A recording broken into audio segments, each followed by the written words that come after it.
I've been gone for a little while. At least my body's been gone. You ain't gotta repeat after me. At least my body's been gone for a little while. But I'm back now, and I believe that I'm back to stay. I believe that I'm going to do my job, and I believe that I was born not to die in a car wreck. I don't believe I'm gonna die in a car wreck. I don't believe I'm gonna die from spitting on a piece of ice. I don't believe I'm gonna die because I got a bad heart. I don't believe I'm gonna die because of lung cancer. I believe that I'm going to be able to die what I was the thing that I was born for. I believe that I'm going to be able to die high off the people. I believe that I will be able to die as a revolutionary in the international revolutionary proletarian struggle. And I hope that each one of you will be able to die in the international proletarian revolutionary struggle, or you didn't be able to live in it. And I think that struggle is going to come.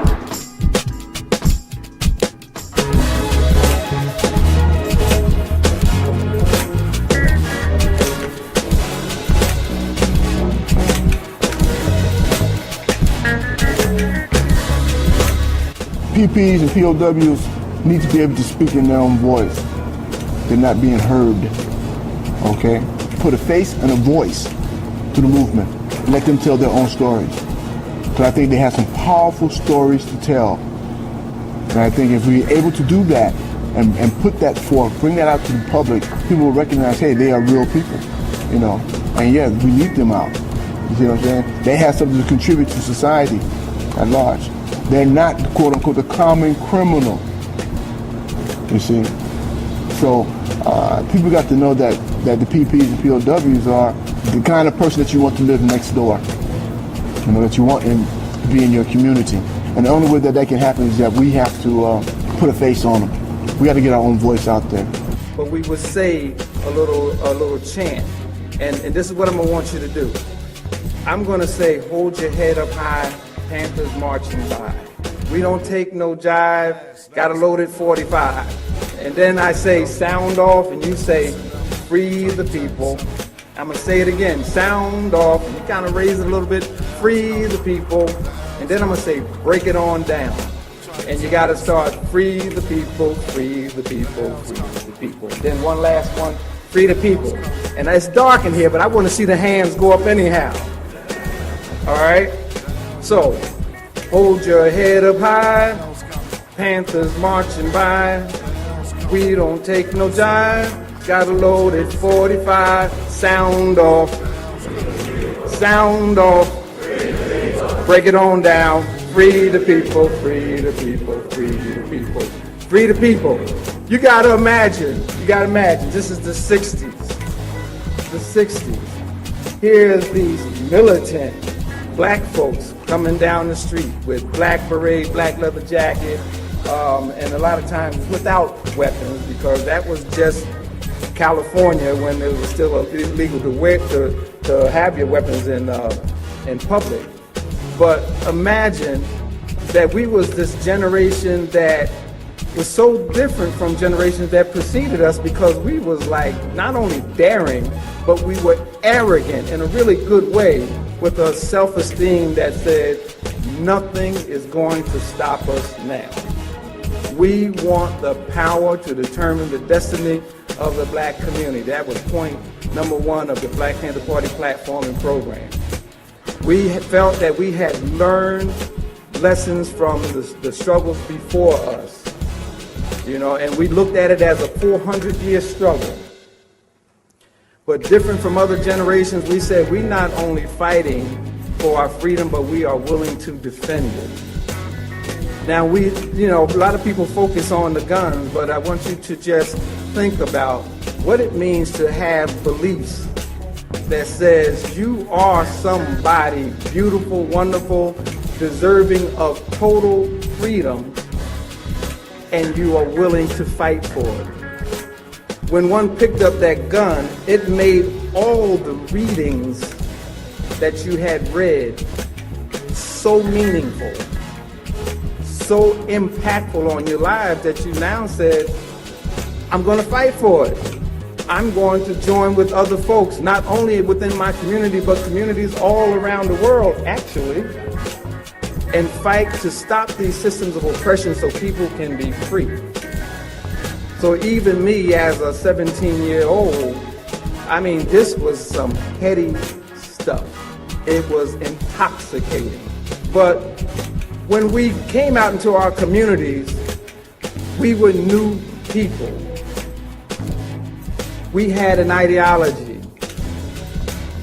A lot of our ideology was formed by socialist ideas, by socialist analysis. We were a mass movement that began to pinpoint not just a racist system, but a capitalist class system. It was not like those analyses had not been to the black community before, but the Black Panther Party made it mass. It made it popular. So that we knew that we were fighting not just folks in power because of the color of their skin, but folks in power because of their class positions in society. And this is what the people have to understand.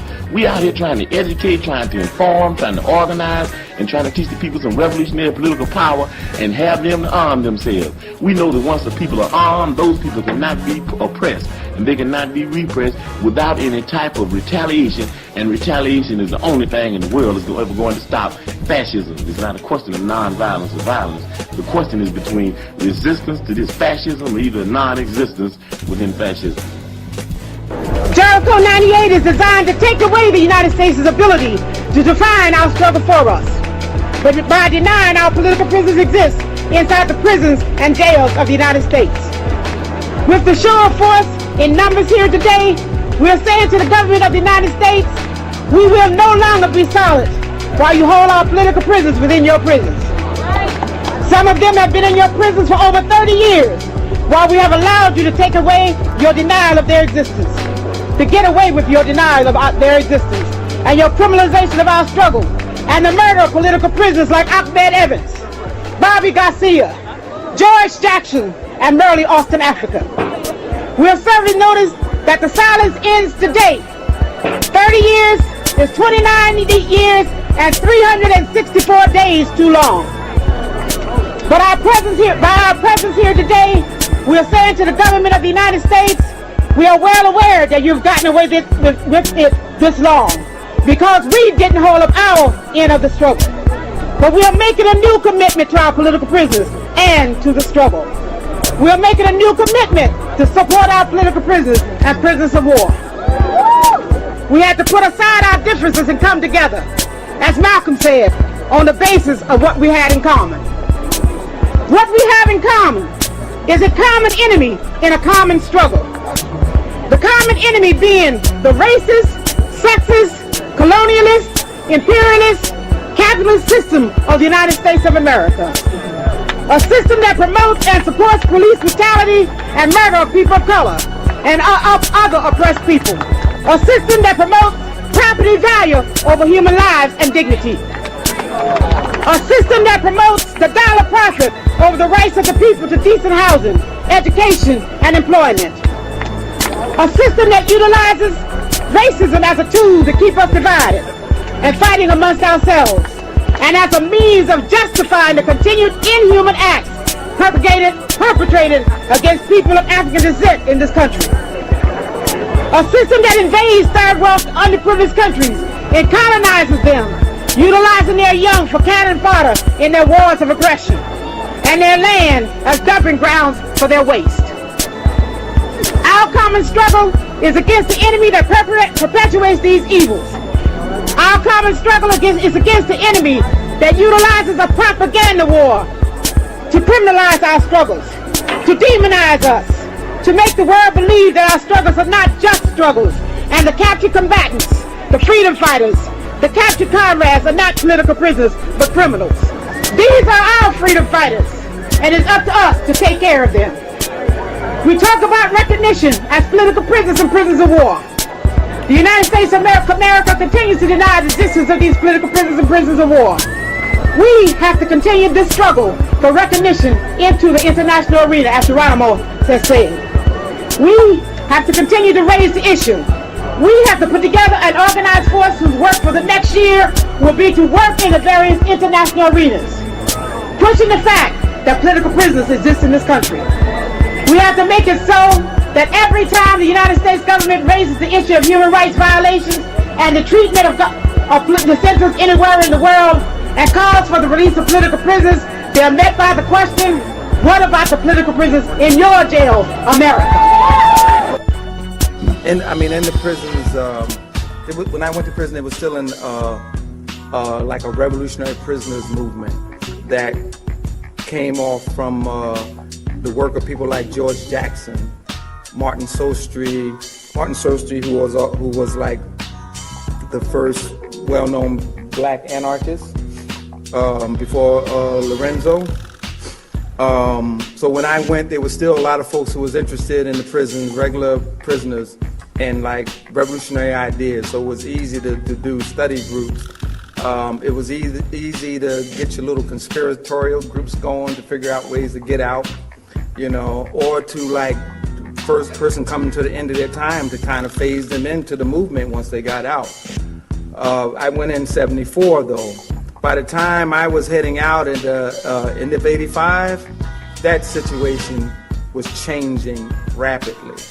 It no longer became that easy to organize.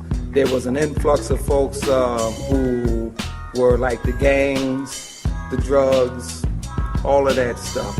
And also that the prison strategy was pretty much the same as on the street, because the prisons is a microcosm of what's going on the street. They started allowing us to have Walkmans. They was moving towards having allowing us to have televisions in every cell. When you went to the prison store, there's all these things you can buy, you know, and it was clearly all to keep us occupied and busy, where folks would not be looking to be sitting in no revolutionary group studying, you know, revolutionary ideas or trying to reform their lives in any way, you know. But I got out at the end of '85 and went right off into political prisoner work. But it's an atmosphere that is so different. People on the street don't really know a lot about the Black Panther Party, especially the young folks. And I share this a lot. When I asked a high school student when I got out, what did he know about the Black Panther Party? He thought it was a martial arts group, you know. It told me a lot. You gotta really think about it when someone says that. And I gave it a lot of thought, and it was like, parents didn't tell it, neighbors, local schools didn't teach it. You don't expect the schools and the system to do your job, but you got to ask yourself why. And when I thought about it, I was like, well, damn. I mean, the police, the FBI terrorized our communities. I mean, they raided our houses. They tore up our houses. They tore up our neighborhoods. You know, they made it like you join that stuff there, or you get involved with that stuff, there are consequences. And like people was feeling it. So here goes a generation that doesn't know. To this day, there's certain Panther children, who we call Panther Cubs, who know very little about their parents, you know, because whoever didn't go, or whether it was the mother or whoever, the grandparents, they didn't want to share the story. But that's something that happens automatically in other cultures. Coming here, everybody know the story of Irish struggles. You know, when I go to Belfast, I'm meeting like, you know, children's parents and others, grandparents, who were part of that, who know. You walk down that street where they do the political tour, Falls, and it's like, here's the murals. You don't have that where I come from. You don't have it. What you have now is like when your conquerors take over and they make sure that their culture is reinforced. So it makes sense that you got Jay-Z, 50 Cent, all the other commercials that want you to be so beautiful and slim, and, you know, all the things that take your mind off of organizing and fighting for your freedom.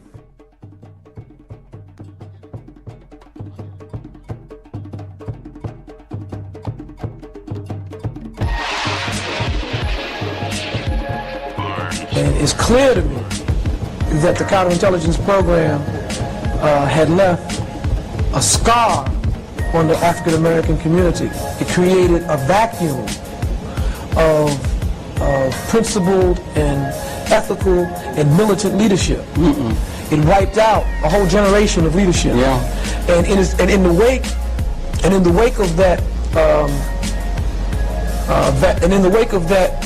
assault and onslaught of a slaughter of African American militant leadership, there has arisen many fake leaders, individuals who are less than principled, individuals who have personal agendas, who are opportunistic, and therefore what has happened and what I have seen is that there's this great hunger in the black community for principled and militant leadership, to the point where black people are willing almost to follow anyone that begins to address the issues. And I see that that the objectives of the counterintelligence program, its primary objective, which was the youth. The counterintelligence program, I've read documents that stated that its primary objective was to cut off black youth from any understanding of revolutionary struggle, any understanding of social struggle, any commitment to social change. And these documents, that was the goal of these documents, and it's sad to say they were very successful, because what I see amongst black youth is a total unconsciousness and a total unawareness of the struggles of their people, almost a completely nihilistic attitude towards life, and a failure to commit themselves to any type of social or radical change. There was a sense of commitment, there was a sense of, I don't know if idealism is the right term, but a sense of the possibility of having major change then that was in the black community when you were in the Panthers then. There was also abroad among the general youth. There was an anti-Vietnam sentiment. There was resentment against the assassination of the Kennedy brothers, against the assassination of Dr. King, and other kinds of acts of violence that were characterized in the United States. But there was a reaction among the youth to see major changes. I wonder, you said you see it among the black community now, a lack of nihilism almost. Do you see it among the general society, the youth in general? Not only the black community, but the youth in general seems not to be able to have some sort of a vision of idealistic means for transforming a system which you can see still continues as to be fundamentally unjust socially, politically, and economically. I think that one of the problems here is that the counterintelligence programs and the attempts of the status quo to quell political dissent in this country was so immensely effective that the majority of youth, black and white, don't know who they are and don't have any sense of identity or direction. That's the worst kind of alienation. Not only that, but they have bought hook, line, and sinker the American dream to the point where they have adopted the attitude that is all about me. They have adopted the attitude of individualism. And they have basically fell into the trap of materialist consumption, of materialism. When you listen to them speak, their conversation completely lacks any analysis of their situation. Their values are all scrambled up. You see, I mean, we have black youth who wear African medallions and have no concept or understanding of Africa at all. And you have black youth who wear kente cloths from Africa, who at the same time would wear gold chains around their neck from South Africa. I mean, after all, South Africa is the major producer of gold in the world, and especially in the Western world. That's right. And it's just ironic that they would wear gold, South African gold, with a medallion of Africa around their neck. And talking about how if they could just work a little bit harder, they could make it in this society. But basically saying that they're black. You see, so you know, it's this type of schizophrenia. It's this type of scrambled up politics or lack of politics that makes for the type of situation that we see ourselves in today in the society. And I think that it's a massive re-education process here. The Black Panther Party came under the guns of the FBI, as did all of the Black liberation movement. It didn't matter what positions you took. It mattered that people related to those positions, that people understood what you were saying, that people supported you. And I think that when J. Edgar Hoover and those who control the United States government understood how many young people looked to the party for leadership, how many young people were inspired by the Black Panther Party, how many young people supported the activities of the Black Panther Party. And it was, people, just ordinary street people, working people, mothers, grandmothers who would come to the office and bring clothes, come to the office and make donations. So the government just perceived us as a threat because they understood that we were serious, they understood we were telling the truth, and they understood also that we were becoming a much more sophisticated opposition. We were not just the piece of pie opposition, but that we wanted a real structural change in the United States. And so we took very clear positions. We opposed the United States government intervention in Vietnam. We opposed the blockade against Cuba and all of the other U.S. policies that were hostile to the Cuban Revolution. We opposed the United States policies of supporting apartheid in South Africa. We opposed all of the U.S. government's imperialist policies against all progressive people's struggles. By the 1960s, the end of the 1960s, the Black liberation movement became the main target of the counterintelligence program. And what they did was to try to neutralize all of our leaders, to prevent young people from coming together and uniting. And so what they did is try to pit organization against organization. They tried to pit leaders in the same organizations against each other. In New York, where I was, what they did was they arrested in, I think it was 1968, 1967, 1968, I'm not very clear on the date, I don't remember it at this moment. They arrested on charges of conspiracy 21 of our most effective activists, of our most effective leaders.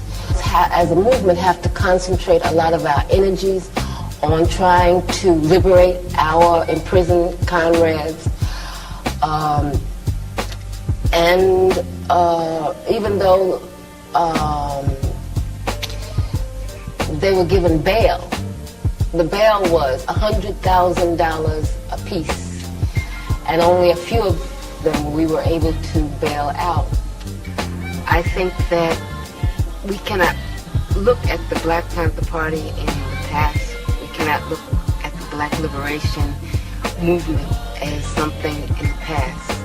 African people are still not free, and there are still many, many political prisoners in the United States. It is time for us to demand total, immediate amnesty for all political prisoners and prisoners of war. If we do not take ourselves seriously, if we do not take our movement seriously, then we will have to hang our heads in front of our ancestors.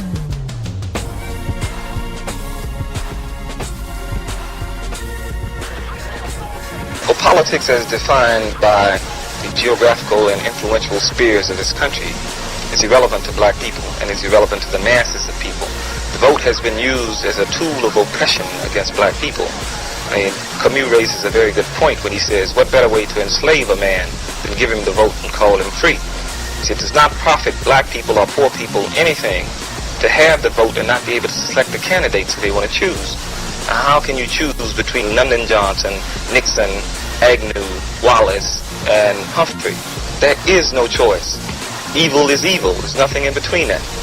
There was some lesser candidates, Dick Gregory running for office, Eldridge Cleaver, I think the vote can only be used as a tool of organization. We can only use the vote to organize our people. Now, to really believe that we can put someone in office and that these people would be responsive to our needs, it's naive, politically naive. Because even if one of the black candidates who ran for office was to take the office of president, then black people must be prepared to fight against that person. Why? Because, you see, the system mandates the action of the individual. The individual does not determine how this country will function. This country works off the military-industrial complex, which means that it's profitable to wage war. And unless you devise another plan, another scheme to sustain, to boost this economy, then it's going to be necessary to wage war.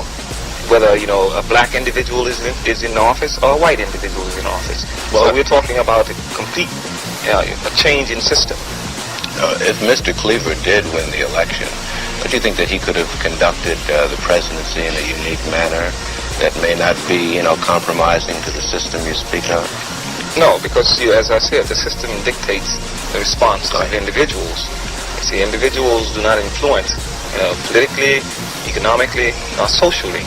I see. The attitudes or functioning of the system.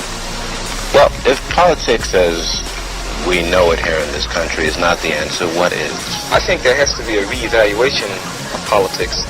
Now, there are definitions of politics that are relevant to black people. Chairman Mao says that politics is war without bloodshed, and war is an extension of politics. I think black people have to begin to address themselves to the politics of revolution, because we are caught up in revolutionary struggle, whether we want to believe it or whether we want to be or not. So I think, black people have to begin to think in a revolutionary fashion and create and construct a politically revolutionary platform. Is this going to be a race revolution, or is it going to be a class revolution? I think, like in terms of struggle and who will comprise the revolutionary front of that struggle, it will be oppressed people.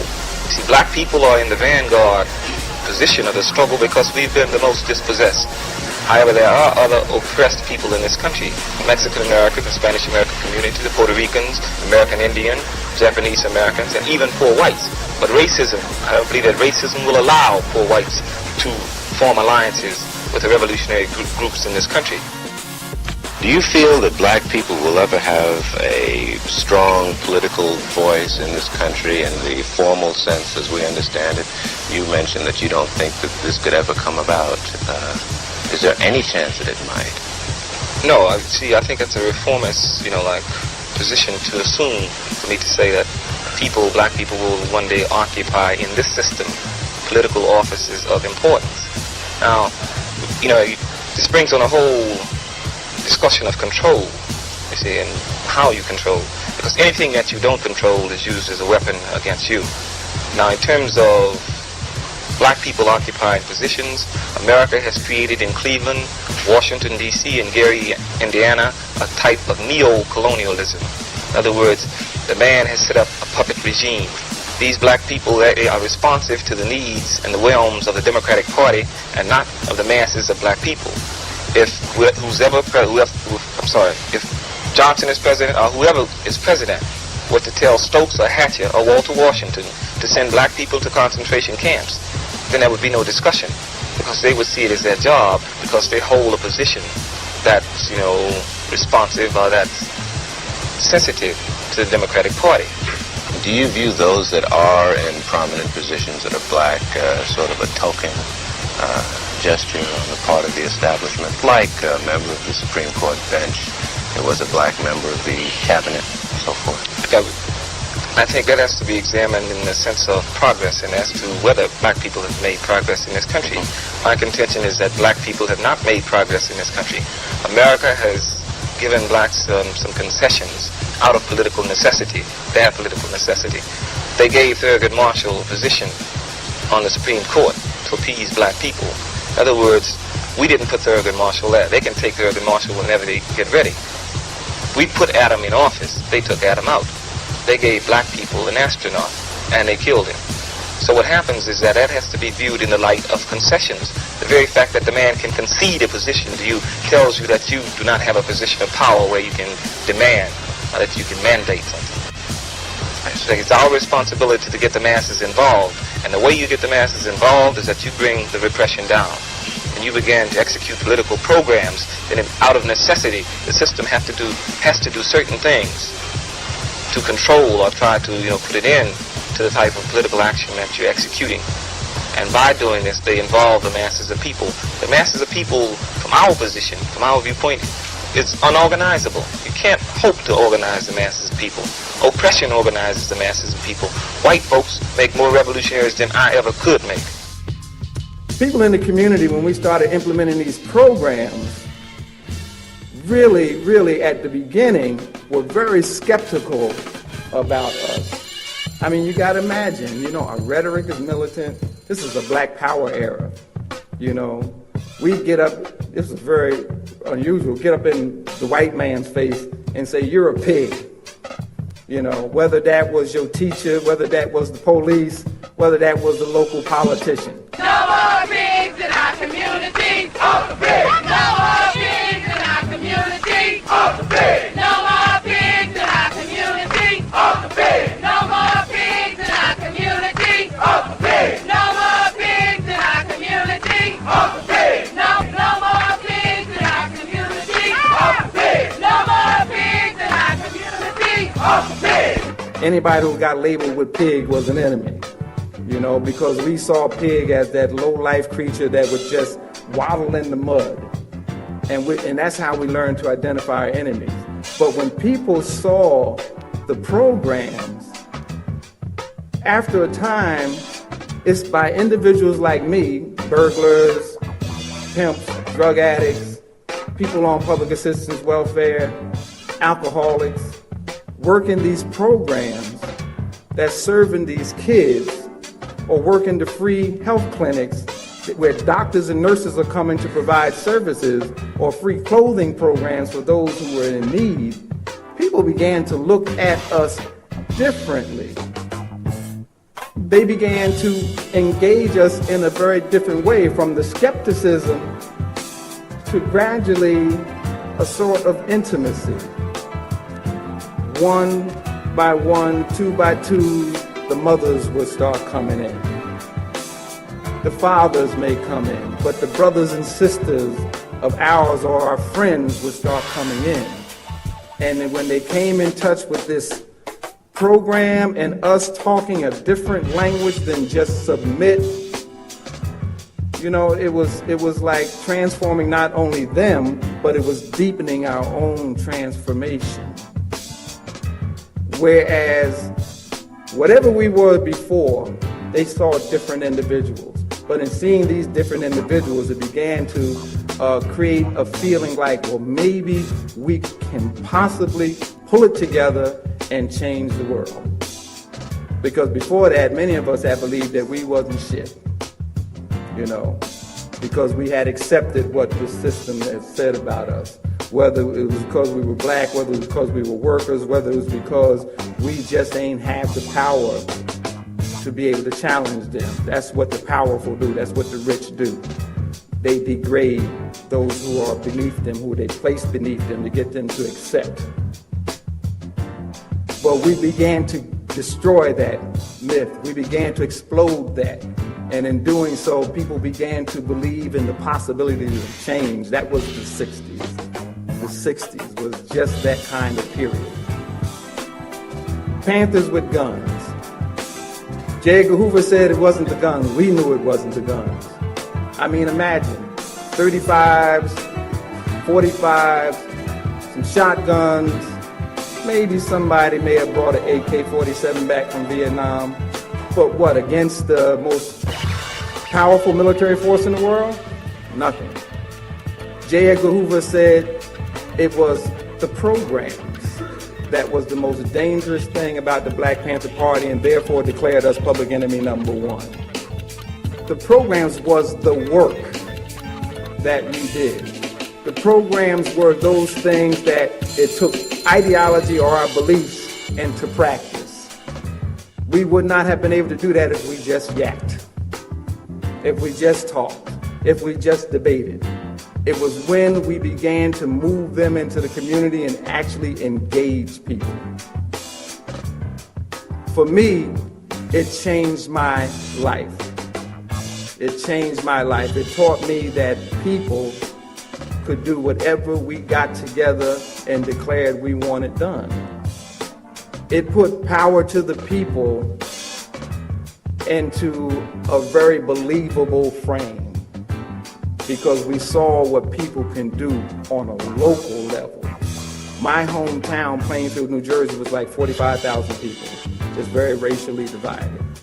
And from what we were able to do as basically high school students with a couple of older folks who were adults, was create a movement in my hometown where people began to look at us for help, for advice, for defense.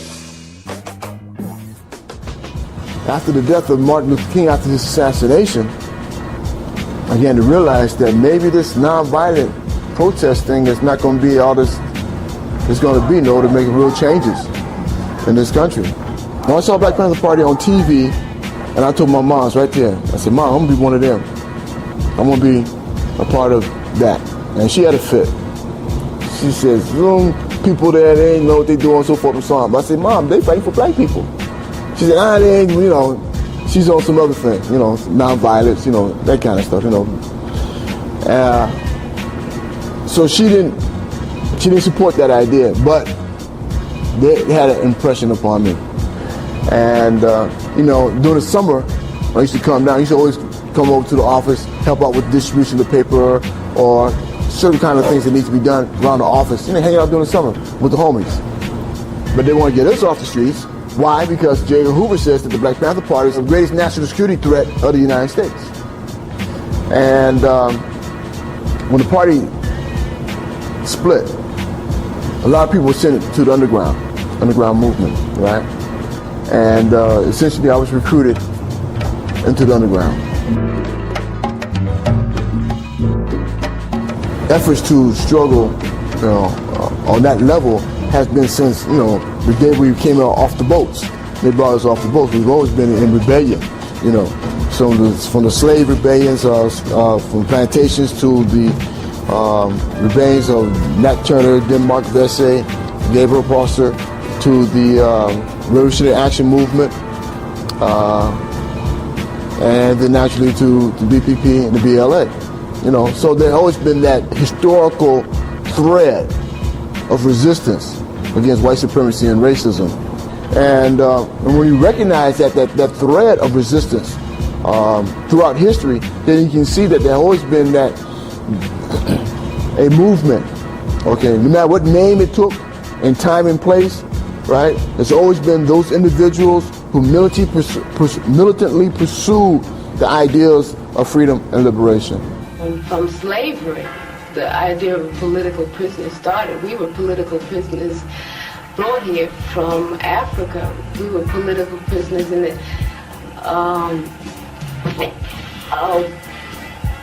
in order to keep colonialism fat, in order to keep the plantation owners that profited from our sweat and labors. We were kidnapped and brought here as prisoners, and our status hasn't changed, whether it's on the streets. We're prisoners of the ghettos, in Harlem. We're prisoners in small tenements. We're prisoners of urine smelling hallways. And, I've always been a prisoner. I've never been free in my life. I don't know what freedom means. I altogether spent 6.5 years in prison.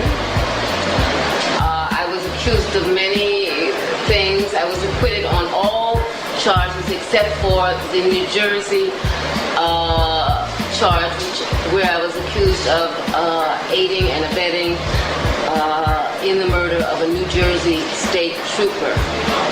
I was tried by an all-white jury in a county where more than 70% of the people, based on a jury project study, were already prejudiced and thought I was guilty.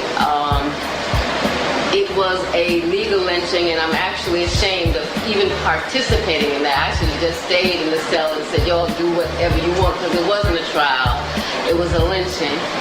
I was sentenced to life plus 30 years plus 30 days. I spent more than 2.5 years in solitary confinement in men's prisons. And in 1979, with the help of many people, many of my comrades, I was able to escape from prison, and there was no other possible alternative. There was no such thing as an appeal. My aunt was very frustrated. She was doing the appeal, and parts of the transcript disappeared. The evidence disappeared, and so there was no such thing, no such possibility of ever receiving justice in the courts of the United States.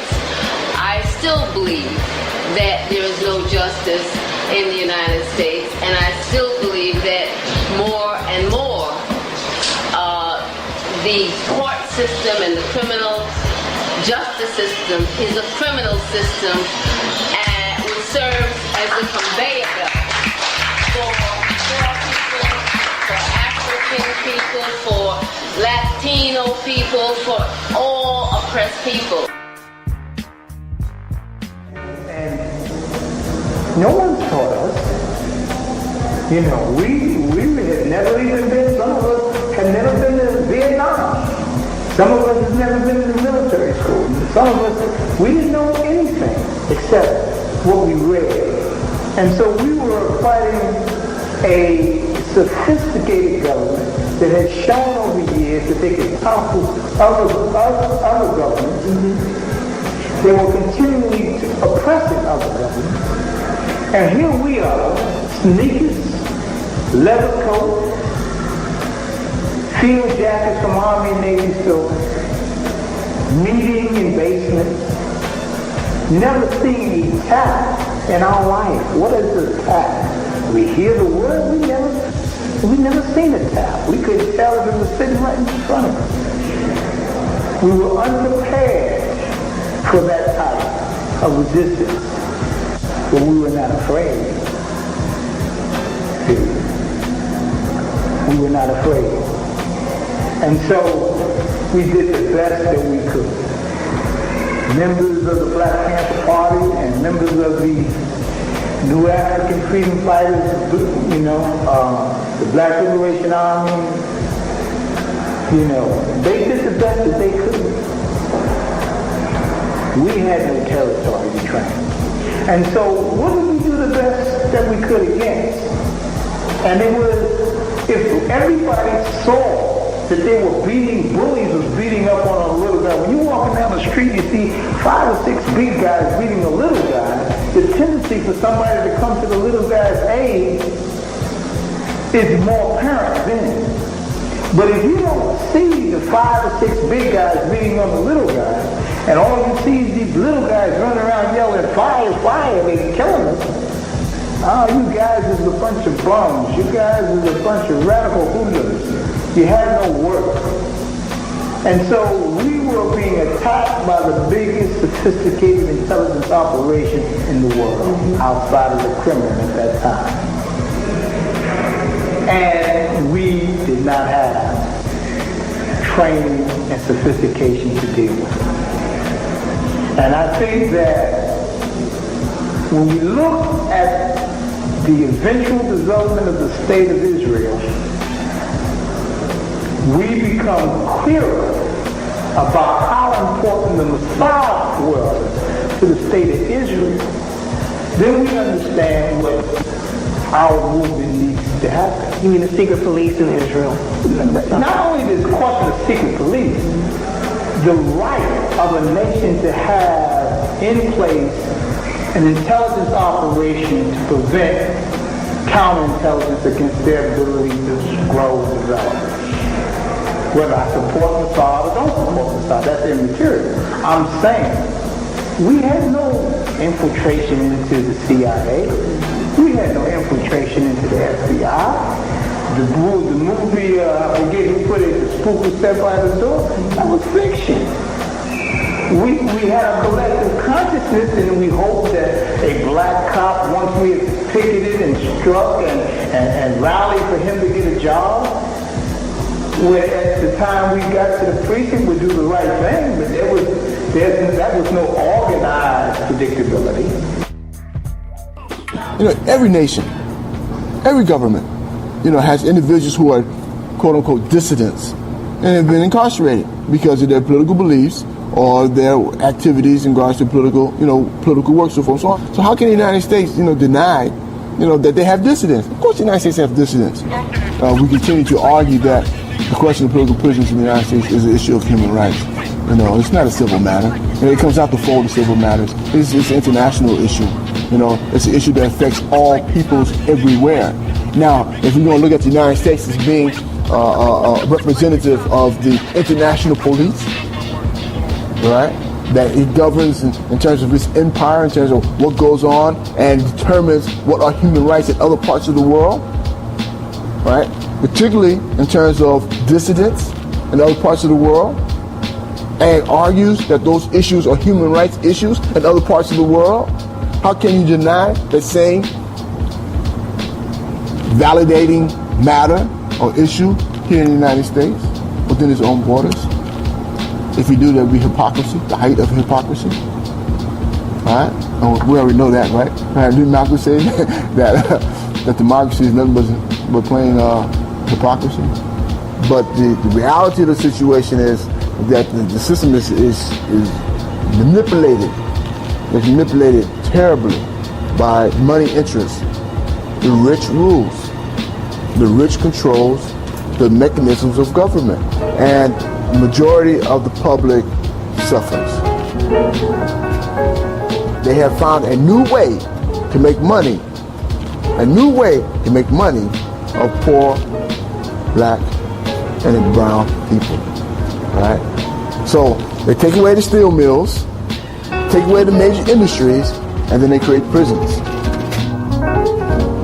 The bodies have become commodities in the system. Okay? So now, my number, 778-4283, you can basically say that's a barcode.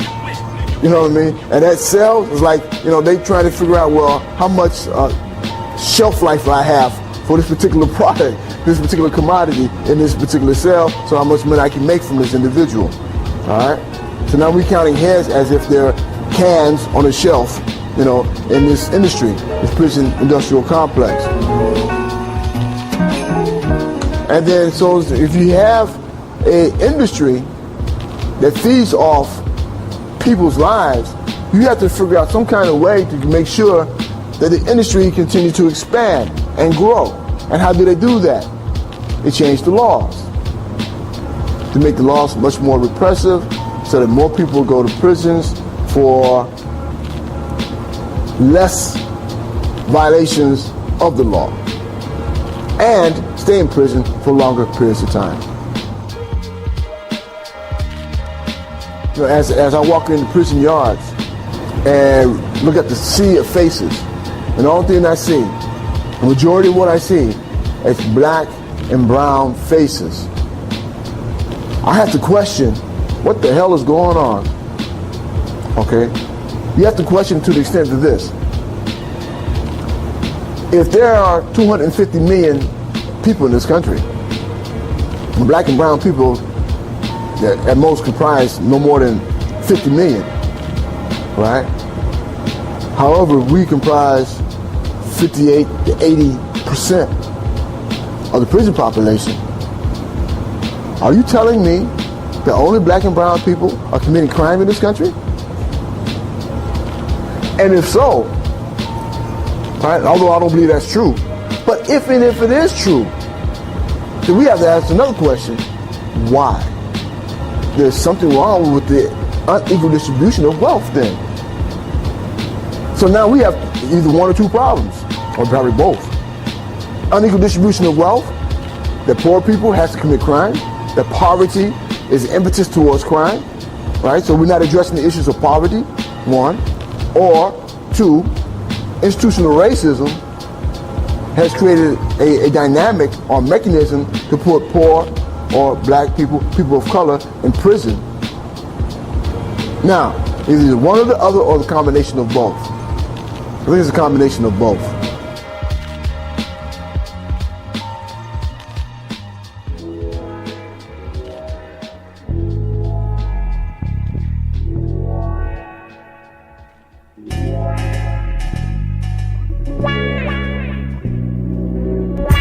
Throughout our childhood, we're conditioned to believe that life's rewards can be found in toys and tokens.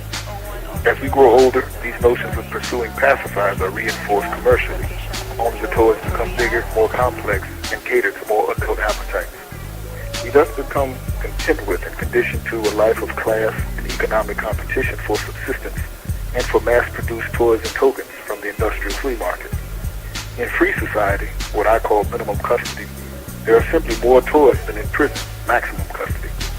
More manufactured objects and imagery to divert those in minimum custody from the reality of their social, economic, and political oppression under plutocratic capitalist slavery.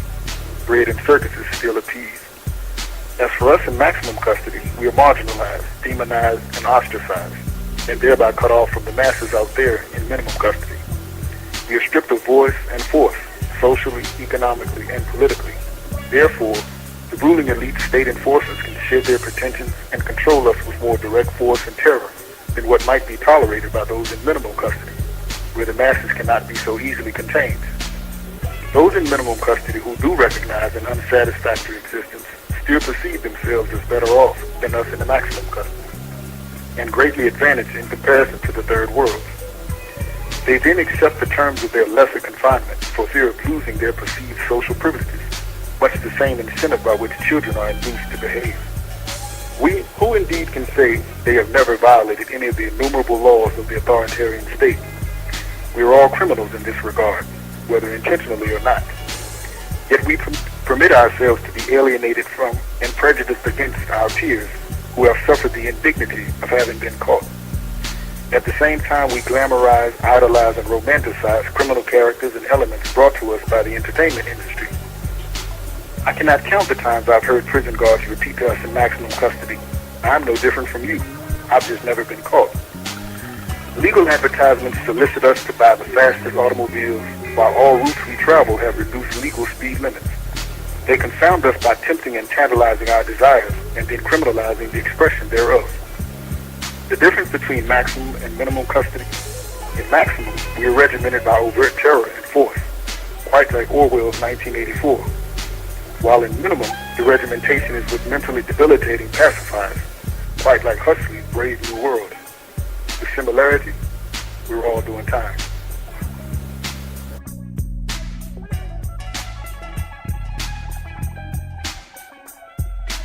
But we got noticeable by someone else too, by the police and the FBI. And they figured out ways to shut us down. And I'm not going to go into a lot of that, but people know the story of Mumia Abu Jamal. Our story was very similar to his. Teenagers, you know, who were active. But even when I was a teenager, a cop got killed, and me and my best friend were the ones who they were trying to frame for the cop killing. And at the time, we were facing the death penalty. But we knew, even as 17-year-olds, that this is what happens when you step into the role of a revolutionary. There are going to be moves against you. This is what the system do. That is their job. We had read the newspapers. We had heard the speeches. We knew that they did it in the United States. We knew that they did it in other parts of the world. We knew that they did it here in Ireland and in Mexico. You know, we knew about the Cuban Revolution. We knew about the revolutions going on in Africa. We knew that in the course of all those struggles, there were casualties, that there were people imprisoned, that there were people hurt, not just physically, but just even spiritually, mentally, emotionally. We knew it. But we were inspired that in spite of all of that, we got to keep going. That there are people all over the world who are on this same course, and that somehow it's going to come together. Somehow. You don't have to have it all figured out, but somehow it's going to come together. We had a trial. Luckily, the jury was able to see that it was a frame-up, and we were acquitted. Back into the struggle. Eventually, I go into the underground of the Black Liberation Army. I am like 18, 19 years old. I haven't lived yet, but I still believe in this cause that we're fighting. We are still trying to keep the Panther programs together, which we call survival programs. At the same time, now it becomes urgent that we figure out ways to defend the Panther programs and the communities that we live in. So at some point, I am recruited into the ranks of the Black Liberation Army. I am like 19 years old. My girlfriend is pregnant, so there's a baby on the way. My whole thoughts is on, do I do this? I would love to be around for this child, but there's a revolution here. About a week later, I come back to the person who approached me and I said, listen, I want to join. And I joined mainly because I said, well, if I don't make it, we can still win, because that's what Revolutionary believes. We believe at some point we're going to win. And that child will at least come into a free world.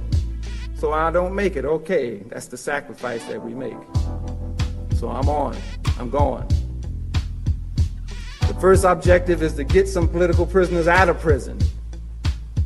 You know, and it has to happen in one of the most massive structures in lower Manhattan, which is New York City. The Manhattan House of Detention, also called the Tombs. Everything that I learned in the Panther Party, I am bringing with me. And a big part of that is one, Huey P. Newton's words, the spirit of the people is greater than man's technology. So here's the Tombs, this big, massive structure of concrete and steel, police all around. No one would think about trying to liberate any political prisoners out of there, much less going up there with some weapons. But we have been taught that we have to be daring, we have to be creative. Some would say a little crazy. And I would agree with that, because revolutionaries who change the world are a little crazy. You have to be able to step out of the box, you know, to be able to create change. On the day that we are visiting these political prisoners, we were taking them food every day in a bag, give it to the guard. Guard look at the food, pass it on to the prisoners. We was able to do that. Except on this one particular day, we don't have food in the bags. We don't pass the bag along. We open it, but we pull out the weapons, and we take the guards and we handcuff them to the toilets in the bathroom. And I think that's an appropriate place for guards, because of the role that they play. If they played a better role, maybe they'd have been treated a little bit better, you know. And then we proceed right onto the floor that we got to get these political prisoners off. But it's a metal wall. All of this we knew. Windows, telephones, you talk through the telephones, windows, and everything else is metal. We have to cut through the metal. I'm the one who's doing the cutting. I'm not supposed to be the one doing the cutting. Somebody's got to do it. The person who was supposed to do it, he couldn't do it at the last moment because he was notified too late. Somebody's got to do it. I give myself a crash course. I think I got it. Let's go. The attitude was that we have to try. We have to take risks. We'll do the best we can. We know it's dangerous. So as I cut, there's it's pretty much like this here, but we get about to this much to go, and the oxygen tank runs out, and we can't cut anymore. We can't kick it. One of the sisters wanted to shoot it, but that would alert everybody, you know. So there was only one thing to do, which was to leave. But the part that was hard for me was just telling the comrades behind the wall there, we gotta go. And looking at two of the sisters in this unit, because it was their men also behind the walls. That was hard, because this revolution was also reconnecting families of revolutionaries. But one must move on. One must not stand around and get caught. One must get back to the movement. get back to their places of safety so that they can continue to struggle. And as easy as it was for us to get in and do all that, was easy as us to get out of there. And we're on to the next part. Between 1968 and 1971, approximately 40 Panthers were killed, and about over 1,000 were put in prison with trumped-up charges.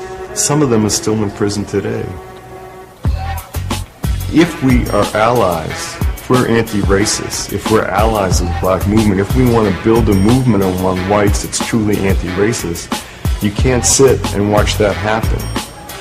And it's time to move to other forms of struggle. Many of us, I have been a pacifist for many, many years before I moved to this point. And I didn't mind getting beaten or going to jail if it did some good. I couldn't stand by and watch this go on. And we felt we wanted to create some pressure to overextend the police so they couldn't concentrate all their forces on the Panthers. We wanted to create a political cost for what they were doing. And we also felt to build a movement among whites that was a revolutionary movement, a radical movement, it had to be anti-racist. And to be anti-racist, it had to respond to something when our government in our name was destroying the most promising and exciting and charismatic leadership that had come out of the black movement in a long time. Like when Weather first went underground in '70, everybody on the left said, no, this is only going to last for a few months. In terms of how the actions worked and how the targets were selected for the Weather Underground, the first issue was political. What was the particular issue we were responding to? And we saw, again, our goal was to not hurt any people, and a lot of work went into that. But we wanted to pick targets that showed to the public who was responsible for what was really going on. And that was usually government or corporate. For example, when the coup happened in Chile, where the elected government of Salvador Allende was overthrown, there was a massacre by the military, thousands of people were killed. CIA, Henry Kissinger were completely involved in this.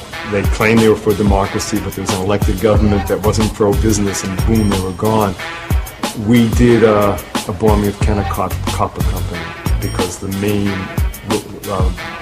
metal coming out of Chile and the main economic interest in Chile was copper, and Anaconda and Kennecott were two big copper companies.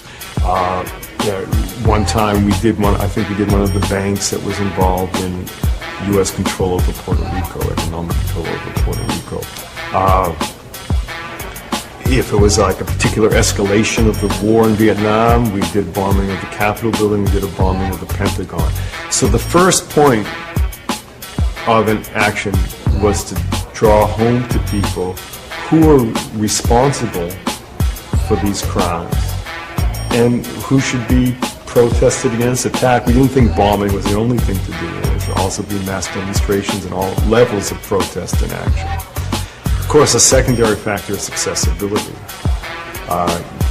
Can you get there? Can you do it? And can you do it in a way that doesn't harm people?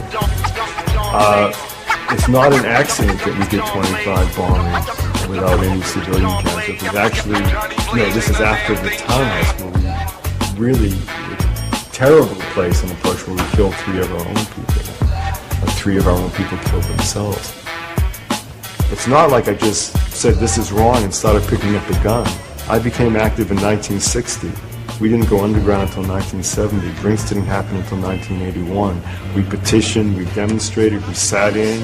I was willing to get hit over the head, I did. I was willing to go to prison, I did. To me, it was a question of what had to be done to stop the much greater violence that was going on.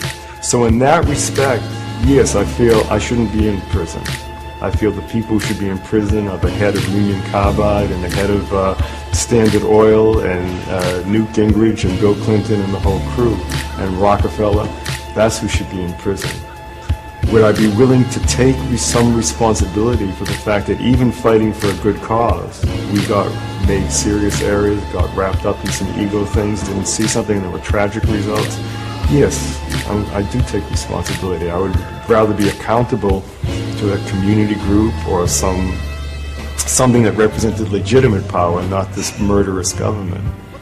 But to me, the most significant issue isn't really what happened to me individually. I don't mean to be cavalier about it. I feel it. My family feels it. The most significant issue is what are we doing to turn around the much greater suffering. But I think in particular, I think if you look at U.S. history, the times when there's been the most exciting, progressive motion, changes in the United States, have been times when the black movement has been strong, whether it was anti-slavery or civil rights or whatever. We always talk about the pamphlet split, and we always seem to talk about the split between Martin Luther King and Malcolm X. And that's because people really don't want to deal with the fundamental question. And that is that even if you accept that we will disagree on which way forward as a people, we must accept the fact that we have some responsibility to defend in whatever way that we think is the way we should go forward. And even if we as individuals don't feel that it's our responsibility to prepare for that defense, we must accept that it must happen. And when those brothers and sisters who take it on as their responsibility to defend our right to pursue a political objective are incarcerated, it's incumbent upon all freedom-loving people to support them. And see, and that's at the crux of why Jericho is important. That's at the crux of why Mumia cannot be killed.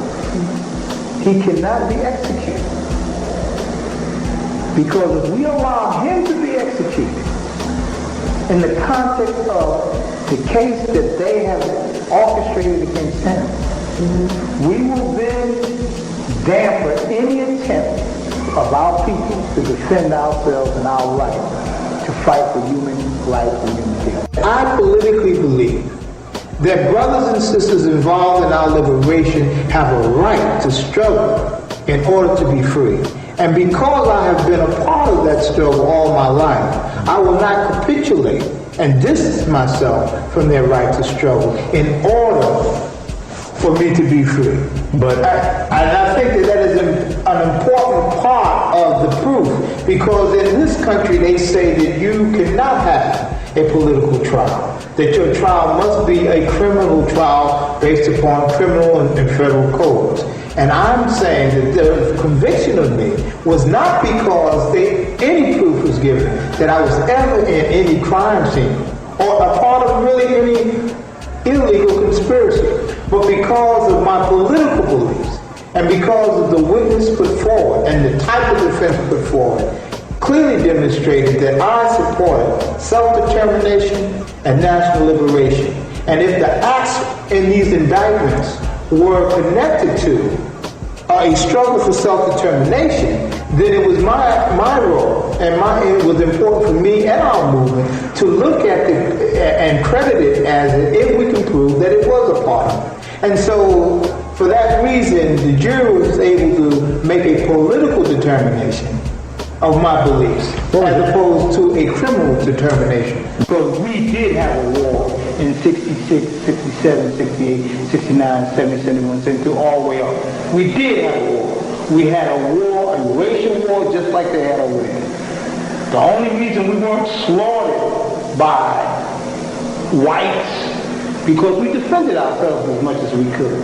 But you have what Robert Williams was saying, they were shooting at them. I mean, let's look at Ahmed Evans in Cleveland. Died in jail, cancer of the spine, and no one even knows of him. There's so many of the people who defended our community, who went to jail under the criminal law, who was not seen by the Red Cross, who was not protected by international observers, who Amnesty International didn't support, who have died in these jails, and they have been heroes of our struggle. But we haven't done nothing about it. We must draw a line in the sand for Maria. We must do that. Because, I mean, we can go on and on and on, and time won't allow. But we must really understand the context of which our struggle, this is not a phase, it's a long struggle. So we're here today There's an economic crisis. We're figuring out how to utilize it. In the United States, there's a black president. Hey, I think I have not heard anybody in Ireland yet tell me, like, yo, we've won. You know, because we know it does not matter the color of that person's skin. Especially when that person is pretty clear that they're an American, that they're going to carry out the American way and things that have always been done. Clear. But we know it has symbolic value for those of us like me in the United States who, for a black man to attain such a position, it means a lot. Yet, for folks like me who understand, we still have to be the truth tellers. Not only in terms of Obama, but whether we're here, we still have to be the one to tell our communities, our neighborhoods, those in the workplace, hey, if the world is going to change, it really depends on us. No one above us can do that. We must turn towards each other. Salvation is in each other. And I use the word salvation because I come out of a Baptist church. But it's a good word because it means if we're going to save, if anybody's going to save us, it's going to be us. If anybody's going to liberate us, we're going to be our own liberators.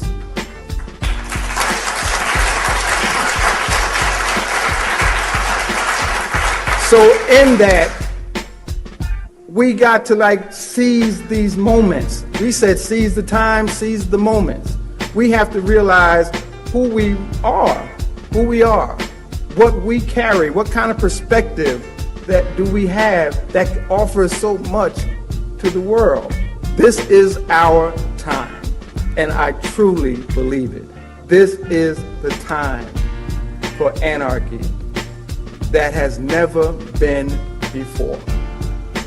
It depends on us and what we want to do with it.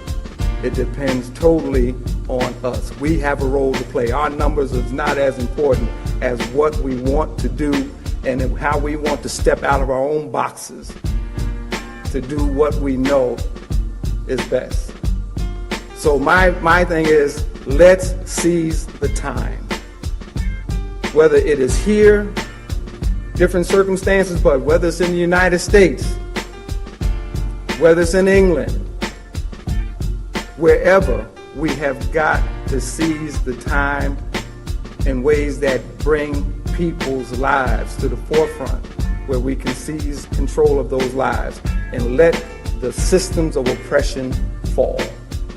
Let them fall. My thing is, the empire has to come down. Has to come down.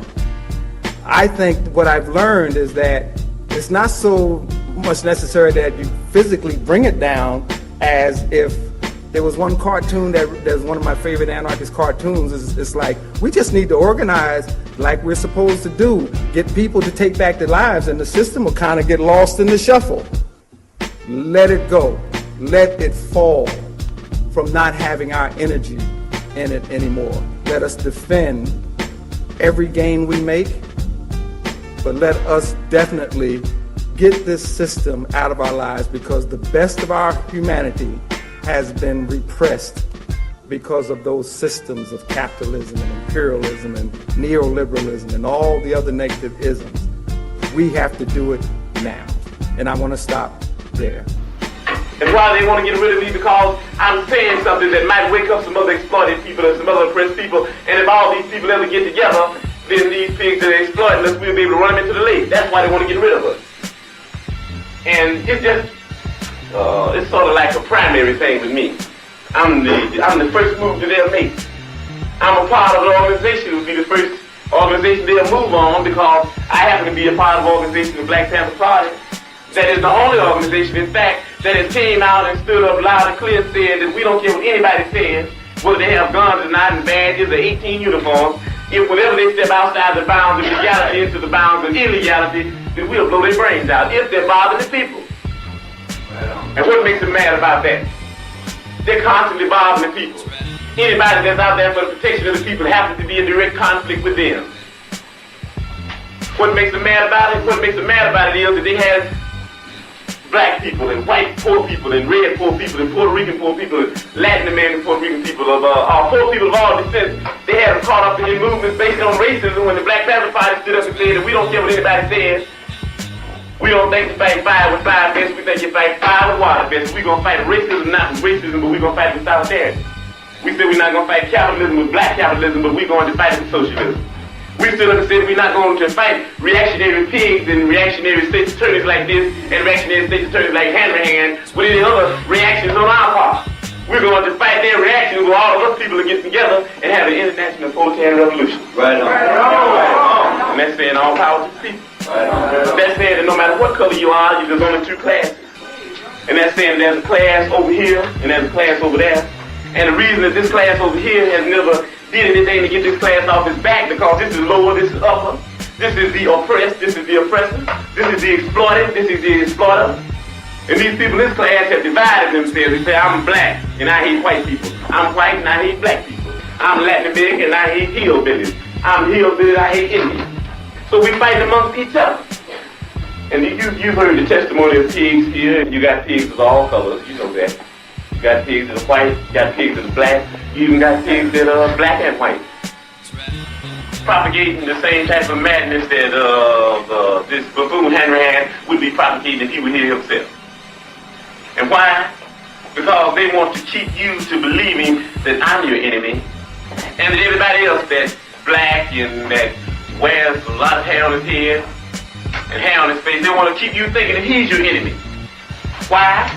Because if ever you would disregard him and overlook him just for a minute and throw away that question of racism and started to dealing with a little logic, then there would be no one else you could attack other than Hanrahan, other than Davy, and other than Tricky Dicky Nixon. You have to understand, you have to pay the price, you have to pay the price, you have to pay the price. If you dare to struggle, you dare to win, you dare not to struggle, then goddamn you don't deserve to win. Let me say peace to you if you're willing to fight for it. Why don't you heal for it? Why don't you struggle for it? Why don't you die? And also I'd like to say that take this as an opportunity to talk about future. Not so much my future, but the future of our movement. You know, Sister Keeley says that freedom is a constant struggle. And that's true. You know, it's a protracted one, which means that it's long and drawn out. It's arduous, because it's hard. We run up against difficulties and times. And I want to leave you with a positive note. And that is that in struggling, you never lose. We had a poster that said in revolution, one wins and one dies. And revolutionary never dies, because his ideas live within the people and his comrades. And this goes on and on. So it's incumbent upon us to teach others so that we can pass on the torch. It's important for our younger people to learn from us and question us critically. And don't take no easy answers from us. Get us to admit those mistakes that we made, so that in the future you won't make the same mistakes. And that you in turn, when it comes your time to pass it on, leaves a legacy on a higher level. See, it's about from one generation to the next, until victory. A lot of us had always wanted to see that. But the victory doesn't necessarily mean the surrender of the enemy nor his collapse. It's the knowledge that others will carry on.